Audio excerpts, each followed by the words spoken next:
जो इनडायरेक्ट की क्लास थी एक्सक्लेमेटरी सेंटेंस की, उसमें हमने 2 प्रकार के वाक्यों को इनडायरेक्ट में बनाना सीखा था।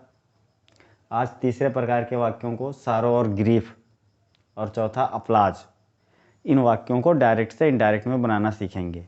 ठीक, वंडर और क्या कहते हैं जॉय, डिलाइट, 2 प्रकार के वाक्यों को हम इनडायरेक्ट बनाना सीख चुके हैं। तीसरा सीखेंगे सारो और ग्रीफ को। ठीक, नियम जो है सेम वही रहेंगे, जैसा हमें भाव मिलेगा रिपोर्टिंग वर्ब सेट को उसी के अकॉर्डिंग हम चेंज कर देंगे। जैसे एक एग्जांपल से शुरू करते हैं। एग्जांपल है he said comma inverted comma alas. Alas जो है दुख को प्रकट करता है। आई एम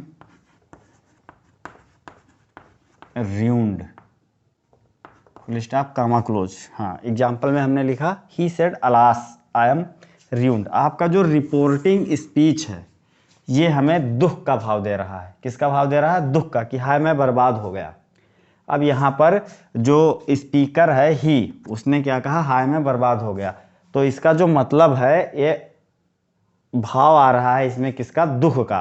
तो इसके हिसाब से इसमें जो भाव मिल रहा है रिपोर्टिंग वर्ब सेट को हम उसी में परिवर्तन का है। He said alas I am ruined।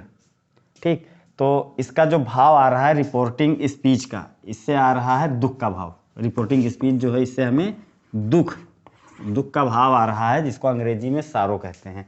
तो जो हमें वहाँ पर भाव मिलेगा रिपोर्टिंग वर्ब सेट को हम उसी के अकॉर्डिंग चेंज कर देंगे। तो हमें रिपोर्टेड स्पीच से भाव मिल रहा है दुख का, तो जो रिपोर्टिंग वर्ब है उसको हम बदलेंगे ही एक्सक्लेम्ड विद सारो। इनवर्टेड कामा हटाएंगे, दैट लगाएंगे, वही पुराना नियम। आई को हम ही के हिसाब से बदलेंगे तो ही हो जाएगा। Was ruined। ठीक, बाकी टेंस का परिवर्तन और प्रोनाउन का परिवर्तन पहले की भांति ही हुआ है, कोई नई चीज इसमें नहीं हुई है। नई चीज केवल इतना हुई है कि जो रिपोर्टेड स्पीच है इससे हमें दुख प्रतीत हो रहा है, तो हमने रिपोर्टिंग वर्ब सेट को एक्सक्लेम्ड विद सारो में बदल दिया है। ठीक, ज़्यादा जानकारी के लिए पीछे वाले क्लास में जो हमने टेबल पढ़ाई थी उसको देख लेना, पूरा का पूरा समझ में आ जाएगा। ठीक, तो ये तो हो गया सारो और ग्रीफ का। दूसरा जो क्या कहते हैं चौथे टाइप के वाक्य हैं अपलाज, शाबाशी देना, प्रशंसा करना।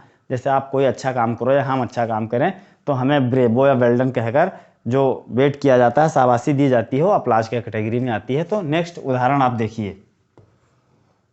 हाँ, तो जैसे अपलाड का एक एग्जाम्पल है he said comma inverted comma bravo.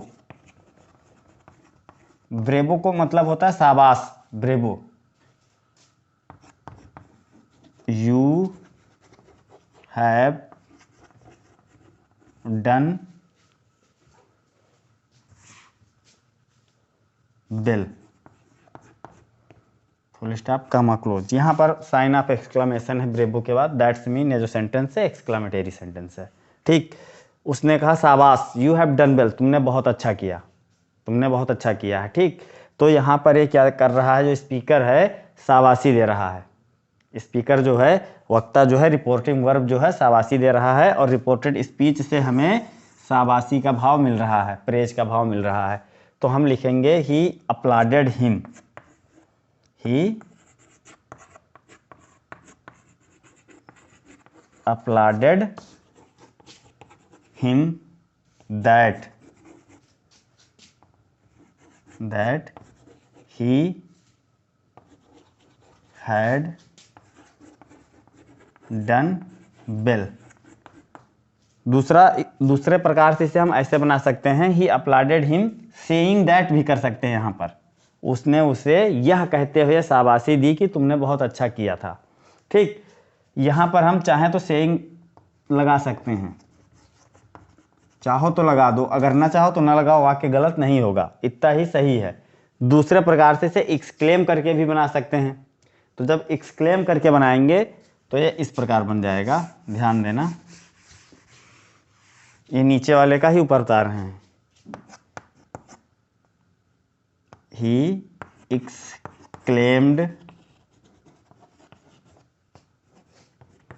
With applause. अब यहाँ पर अपलाड नहीं करेंगे, केवल अपलाज करेंगे, क्योंकि हमने एक्सक्लेम में ईडी जोड़ दी है। तो यहाँ पर केवल इतना लिखेंगे, he exclaimed with applause that he had done well. इसमें जो कन्फ्यूजन करने वाली बात है, बहुत सही पूछा तुमने कि यहाँ पर सर ही कहाँ से आया। तो हमने शुरू में ही जब इनडायरेक्ट की क्लास पढ़ा रहे थे तो बताया था कि यदि रिपोर्टेड स्पीच में सेकंड पर्सन यू है तो रिपोर्टिंग वर्ब में ऑब्जेक्ट थर्ड पर्सन को मान लेते हैं। रिपोर्टिंग वर्ब में ऑब्जेक्ट थर्ड पर्सन का मान लेते हैं। ही सेड टू हिम, यहाँ पर जो है ही सेड टू हिम, ये हमने मान लिया है, इसीलिए जो सेकंड पर्सन है वो ऑब्जेक्ट के अनुसार बदलता है, तो ही यहाँ पर आ गया। ठीक, प्रोनाउन के परिवर्तन वाली क्लास में जो हमने बताया था उसको जब देखोगे समझ में आ जाएगा, बार बार यही बताते आ रहे हैं। ठीक, तो चलो ये सब इतने तो हो गए, एक दो एग्जाम्पल और देख लो, एकदम क्लियर हो जाएगा। एक एग्जाम्पल है फू,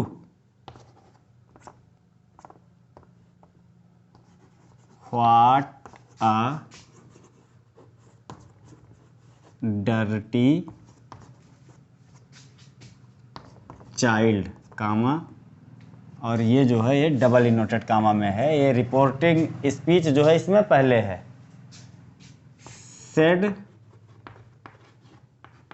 द टीचर, फुल स्टॉप। हाँ, क्या लिखा है, फू what a dirty child said the teacher. अब ये जो वाक्य है इसका मतलब छी समझ लो होता है। छी मतलब कोई गंदी चीज़ देखकर जब हमारे मन में हीन भावना आ जाती है, छी आती है, और उस चीज़ से हमको क्या घिन आने लगती है, नफरत होने लगती है। तो यहाँ पर जो ये है एक स्पीच, रिपोर्टेड स्पीच, इससे हमें जो भाव आता है रिपोर्टिंग वर्ब सेड में हम वही करेंगे। Said the teacher, that's mean जो रिपोर्टेड वर्ब है वो पहले होना चाहिए, लेकिन आखिरी में है, सेंटेंस को घुमा दिया है। एग्जाम में इसी टाइप के सेंटेंस आते हैं तो बड़े बड़े आते हैं। ठीक, तो ये लिखा है सेड द टीचर, तो यहाँ पर हम लिखेंगे ये जो है रिपोर्टेड स्पीच, यहाँ पर लिखना है हमको। तो यहाँ से हम द टीचर से बनाएंगे इसे। The teacher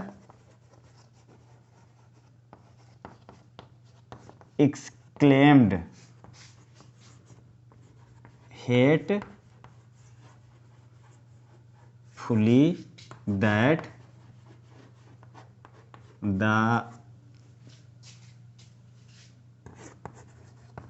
child was very dirty. ठीक, जैसे जो क्वेश्चन है आपका डायरेक्ट में जो लिखा, जिसको हमने इनडायरेक्ट में अभी बदला, तो उसे जब पढ़ोगे तो लिखा है फू what a dirty child said the teacher. अध्यापक ने कहा कितना गंदा बच्चा है।